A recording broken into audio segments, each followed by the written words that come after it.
Good morning. Thank you all for joining this briefing.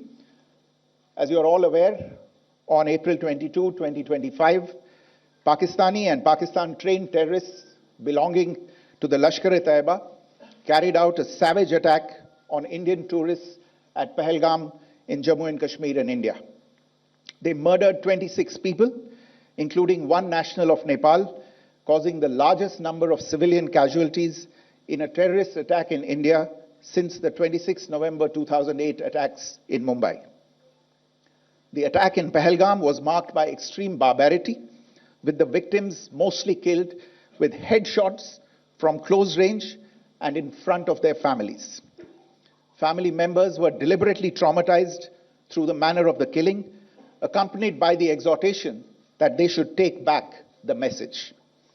The attack was clearly driven by the objective of undermining the normalcy returning to Jammu and Kashmir. In particular, it was designed to impact the mainstay of the economy, tourism, with a record 23 million tourists visiting the valley last year. The calculation, presumably, was that harming growth and development in the Union territory would help keep it backward and create fertile ground for continued cross-border terrorism from Pakistan.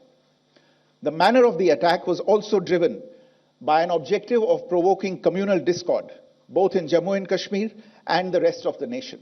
It is to the credit of the government and the people of India that these designs were foiled. A group calling itself the Resistance Front has claimed responsibility for the attack. This group is a front for the UN-proscribed Pakistani terrorist group Lashkar-e-Taiba.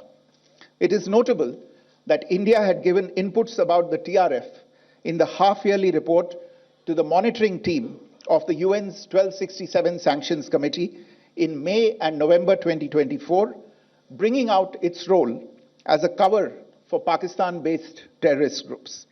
Earlier too, in December 2023, India had informed the monitoring team about Lashkar and Jaish-e-Mohammed operating through small terror groups such as the TRF.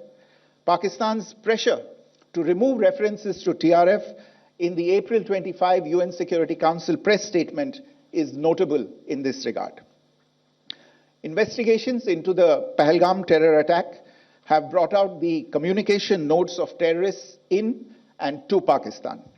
The claims made by the Resistance Front and their reposting by known social media handles of the Lashkar-e-Taiba speak for themselves.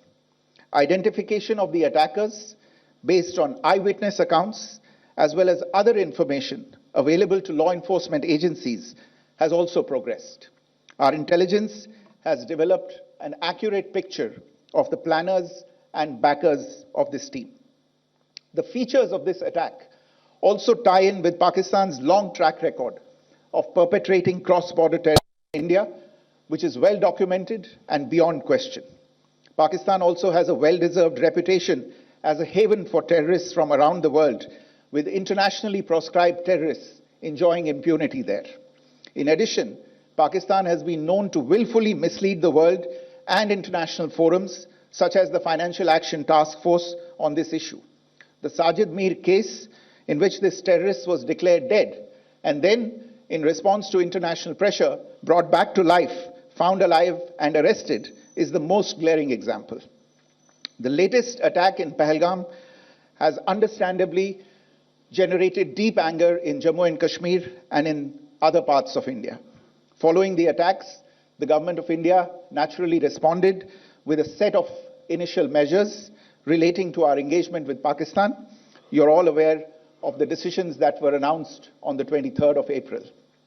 However, it was deemed essential that the perpetrators and planners of the 22nd April attack be brought to justice. Despite a fortnight having passed since the attacks, there has been no demonstrable step from Pakistan to take action against the terrorist infrastructure on its territory or on territory under its control. Instead, all it has indulged in are denials and allegations. Our intelligence monitoring of Pakistan-based terrorist modules indicated that further attacks against India were impending. There was thus a compulsion both to deter and to preempt. Earlier this morning, as you would be aware, India exercised its right to respond and preempt, as well as deter more such cross-border attacks. These actions were measured, non-escalatory, proportionate, and responsible. They focused on dismantling the terrorist infrastructure and disabling terrorists likely to be sent across to India.